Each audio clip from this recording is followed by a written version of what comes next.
Hello everyone, this is me Pratyush and this is amazing channel cracking BSc chem. आज हम लोग पढ़ने वाले हैं relation between temperature and volume. Temperature and volume का रिलेशन, इसका मतलब जो मेरे पास T और V होगा वो होगा गामा -1। आज हम लोग इसी इक्वेशन को क्या करेंगे, सॉल्व करेंगे। अगर आप लोग यही देखने आए हो तो जल्दी से अपने अगल बगल के डिस्ट्रैक्शन को बंद करते हुए सामने अट्रैक्शन को चालू करो और फटाक से इसको पढ़ना स्टार्ट करो। स्टार्ट करें और चलो भी, इधर उधर टाइम नहीं वेस्ट करना। बहुत इंपॉर्टेंट वीडियो, ये बात ध्यान रखना। ये लेक्चर एडियाबैटिक प्रोसेस पर है, इसका मतलब यहाँ पे Q हमारा 0 होगा, इस बात को ध्यान रखना। बिल्कुल भी इधर उधर टाइम वेस्ट नहीं करना। चलो जल्दी से स्टार्ट करते हैं। तो यहाँ पे कह रहा है relation between temperature and volume अच्छा, ये हमारा adiabatic reversible expansion of ideal gas है। कैसा प्रोसेस है? एडियाबैटिक। अब एडियाबैटिक प्रोसेस है, ठीक है। एडियाबैटिक में क्या होता है, इंसुलेटेड होता है। Q is equal to 0। जैसे नहीं, हम लोग कहीं बाहर घूमने जाते हैं तो एक इंसुलेटेड थर्मस लेके जाते हैं, उसमें चाय रख के, हाँ चाय रख के ले जाओगे ना यार, बिस्किट थोड़े ले जाओगे। तो अब वो चीज ना, वो बाहर से हीट अंदर आ रही है ना अंदर की हीट बाहर जा रही है, इसका मतलब वो क्या है, perfectly insulated, Q is equal to 0। अच्छा, ये एक टाइम के लिए बात गलत है क्योंकि वो जिंदगी भर तो नहीं रहने वाला है ना, इसीलिए। अच्छा, अब यहां तक क्लियर हो गया। अब हमारे पास एडियाबैटिक प्रोसेस की एक इक्वेशन आती है, वो इक्वेशन वर्क डन के थ्रू आती है। हमारा वर्क डन क्या होता है, माइनस का P एक्सटर्नल डेल्टा V। देखो मैं फिर कह रहा हूं, जिन बच्चों ने थर्मोडायनेमिक्स का एक भी लेक्चर उनको नहीं पता है कि थर्मोडायनेमिक्स का ये चैप्टर, मतलब जो थर्मोडायनेमिक्स चैप्टर है ये उसका ये टॉपिक चल रहा है, ठीक है। जिन बच्चों को ये नहीं पता था मतलब कौन सा चैप्टर है क्या है, वो सिर्फ ये क्वेश्चन देखने आए, ये डेरिवेशन दिख रहा है, तो मैं उनको एक बात एकदम क्लियर करना चाहता हूँ। मैं अपनी तरफ से पूरी कोशिश करूंगा कि आप लोग को एक मेथड बताऊं कि वर्क डन का ये फॉर्मूला होता है, एंथैल्पी ये होती है, इंटरनल एनर्जी ये होती है, लेकिन ये आपको आखिरकार याद करना ही पड़ेगा क्योंकि जब भी आप वर्क डन भी देखोगे ना तब भी उसका फॉर्मूला याद ही करोगे, चाहे अभी इंटरनल एनर्जी देखोगे तब भी उसका फॉर्मूला याद ही करोगे। In fact first law of thermodynamics आएगा वो भी आप याद ही करोगे, इसीलिए, ठीक है। तो ध्यान रखना। तो यहाँ पे वर्क डन का फॉर्मूला क्या होता है, minus P external delta V। अच्छा ठीक है, ये एक्सटर्नल प्रेशर है जो कि निगेटिव है, इसका मतलब यहाँ पे ये है कि अगर गैस बच्चों एक्सपैंड कर रही है यानी गैस ऊपर उठेगी, यानी पिस्टन ऊपर उठेगा, तो मेरे पास वॉल्यूम क्या हो जाएगा, इंक्रीज होगा। भाई जाहिर सी बात है, ये अगर ऊपर जा रहा है, यहां तक आ गया, तो देखो इतना वॉल्यूम बढ़ गया कि नहीं बढ़ गया, ठीक है। So the value of delta V is positive हो जाएगा क्योंकि गैस बढ़ रही है, वॉल्यूम बढ़ रहा है तो पॉजिटिव। अगर यहाँ पे बताओ वॉल्यूम अगर बढ़ रहा है तो पॉजिटिव है, तो यहाँ पे पॉजिटिव हो जाएगा, और पॉजिटिव निगेटिव निगेटिव हो जाएगा, तो यानी यहाँ पे वर्क डन मेरे पास कैसा आ जाएगा, निगेटिव आ जाएगा। क्लियर, ठीक है। अच्छा, अब बताओ वर्क मतलब जो गैस है वो कंप्रेस हो रही है, यानी गैस पे वर्क हो रहा है, यानी एक्सटर्नल प्रेशर लग रहा है, गैस पे वर्क होगा यानी गैस कंप्रेस होगी, वॉल्यूम डिक्रीज होगा, वॉल्यूम निगेटिव होगा। तो वॉल्यूम अगर निगेटिव होगा तो निगेटिव निगेटिव पॉजिटिव हो जाएगा, तो मेरे पास वर्क डन कितना आ जाएगा, पॉजिटिव आ जाएगा। इसका मतलब गैस पे वर्क होगा यानी वर्क ऑन द गैस होगी तो वर्क डन पॉजिटिव। अगर गैस वर्क करेगी यानी work done by the system होगा, मतलब सिस्टम के थ्रू वर्क हो रहा है, इसका मतलब यहाँ पे ये जो है ऊपर की ओर वर्क कर रहा है यानी अपनी एनर्जी खुद दे रहा है, तो वर्क डन नेगेटिव हो गया। इतनी बात क्लियर है पक्का अच्छे से? इसका मतलब गैस एक्सपेंशन जो हमारी इक्वेशन है वो यहाँ पे ये हो, क्योंकि गैस तो भाई जाहिर सी बात है इंक्रीज करती है, तो वर्क डन मेरे पास क्या हो जाएगा, पॉजिटिव। इतनी बात आप लोग को एकदम क्लिस्टर क्लियर हुई कि कैसे हमारे पास गैस एक्सपेंशन हो रहा है, गैस कंप्रेशन हो रहा है। ये इक्वेशन ही आपको समझाने के लिए था, वरना कोई मोटिव नहीं है इक्वेशन समझाने के लिए। आपको डायरेक्ट अगर लगता है कि अगर आपको ये सब पता है तो आप इंटू 2x या तो थोड़ा सा फॉरवर्ड करके देख सकते हैं, या जिन बच्चों को नहीं लगता है कि हमें समझना चाहिए तो वो पूरा एकदम अंत तक देख सकते हैं। तो वर्क डन ये हमको फॉर्मूला पता चल गया, ठीक है। अब बात करते हैं first law of thermodynamics. First law of thermodynamics में डेल्टा U है, Q है प्लस W है। W अभी हम लोग ने देखा वर्क डन, Q हमारा हीट के फॉर्म में और डेल्टा U हमारा इंटरनल एनर्जी के फॉर्म में। यहां तक क्लियर हो गई, ठीक है। अच्छा, अभी हम लोग ने ऊपर देखा था एडियाबैटिक प्रोसेस के लिए हमारा Q क्या था, 0 था, ठीक है। इसका मतलब मैं यहाँ पे 0 पुटअप कर दूं तो delta U is equal to W आ जाएगा। अच्छा, वर्क डन का भी हम लोग ने फॉर्मूला देखा था, माइनस का P डेल्टा V था, यही था, ठीक है। अच्छा, डेल्टा U का एक और फॉर्मूला होता है, जिन बच्चों ने नहीं पढ़ा है, मोलर हीट कैपेसिटी। इसका मतलब ये जो हमारे पास NCV डेल्टा T होता है, अभी 1 मोल है ना, तो 1 मोल ये CV डेल्टा टी हो जाएगा। बस जिन बच्चों ने नहीं पढ़ा मैं उनको बता देता हूँ, डेल्टा यू का एक और फॉर्मूला होता है हीट की रिस्पेक्ट में। तो यहाँ पे delta U is equal to CV delta T, यहाँ पे delta U is equal to CV delta T. अब डेल्टा यू की वैल्यू यहाँ पुटअप करी और इसकी वैल्यू यहाँ पे पुटअप करी, तो यहाँ पे मेरे पास क्या आ गया, CV डेल्टा टी माइनस का P डेल्टा V। इतनी बात क्लियर, कोई भी डाउट है यहाँ तक लेना। फॉर स्मॉल चेंज, देखो चेंज आता है छोटी छोटी जगह चेंज आता है, हम लोग छोटे छोटे चेंज नापते हैं, बहुत बड़े पे चेंज नहीं नापते हैं कि मतलब 1 साल में कोई चेंज हो रहा है, 2 साल में हो रहा है या 1 महीने हो रहा है। आप 1 महीने तो तुम लेके बैठे नहीं रहोगे, तो इसलिए बहुत छोटे छोटे पे चेंज नापते हैं। तो छोटे के लिए हम लोग लेते हैं DQ या फिर DT या फिर DW, सब इस तरह, यानी हम लोग एक स्मॉल चेंज लाते हैं। इन रिवर्सिबल एक्सपेंशन की बात करें तो रिवर्सिबल एक्सपेंशन, ठीक है।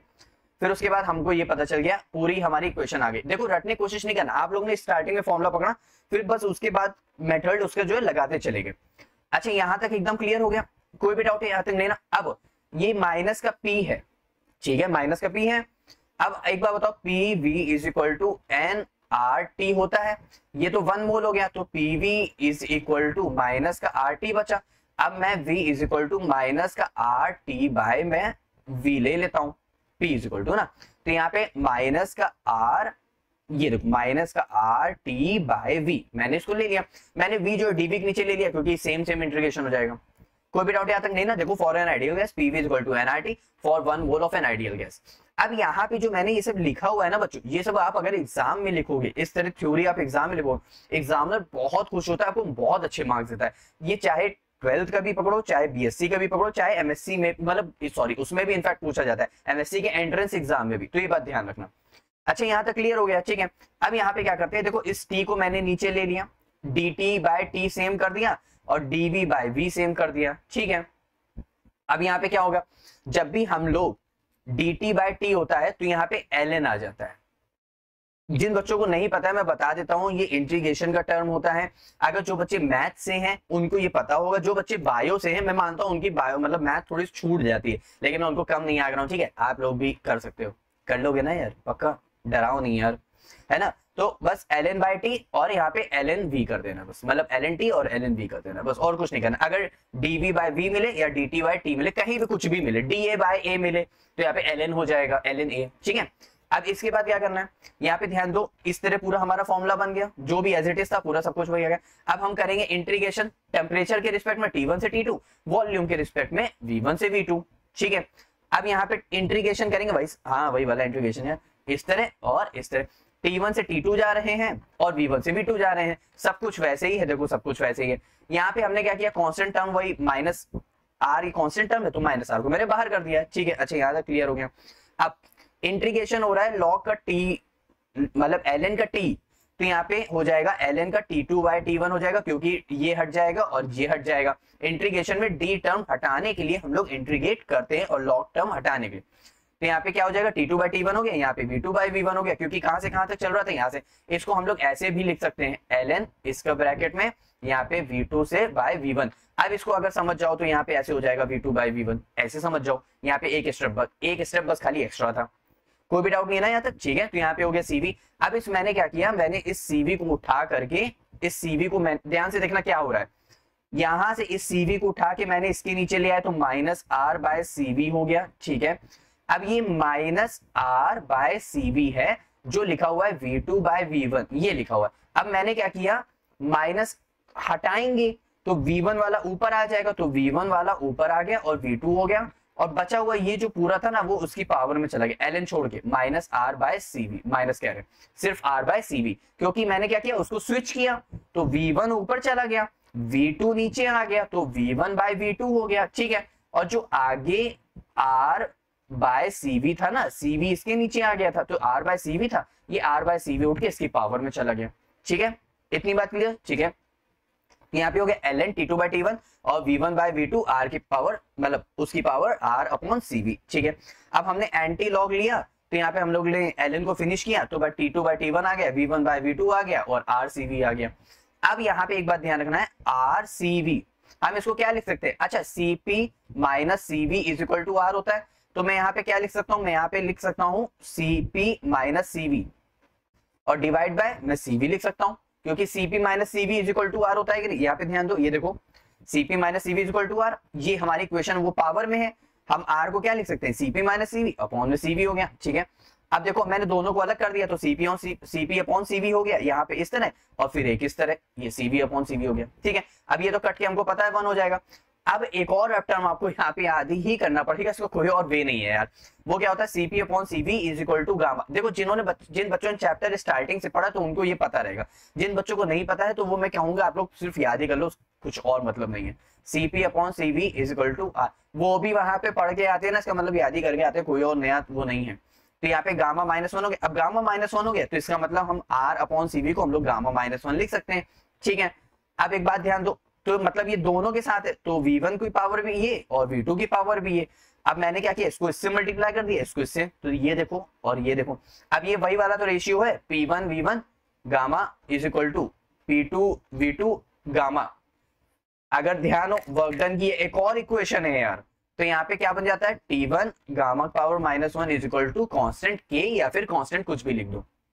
सभी को अच्छे समझ आया, कोई भी डाउट? देखो बिल्कुल टफ नहीं था यार, बस खाली हम लोग स्टार्टिंग से सिर्फ वर्क डन की इक्वेशन, डेल्टा यू की इक्वेशन और एनसीवी डेल्टा टी और PV is equal to NRT, बस इतना ही लेके हम लोग चल रहे थे, इसके अलावा हम लोग ने कुछ भी और नहीं किया।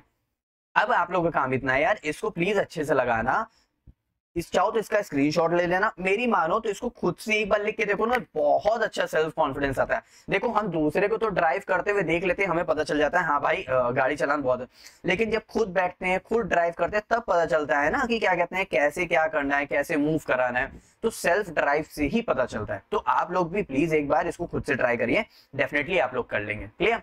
अब मिलते हैं नेक्स्ट वीडियो में नेक्स्ट टॉपिक के साथ। Bye bye.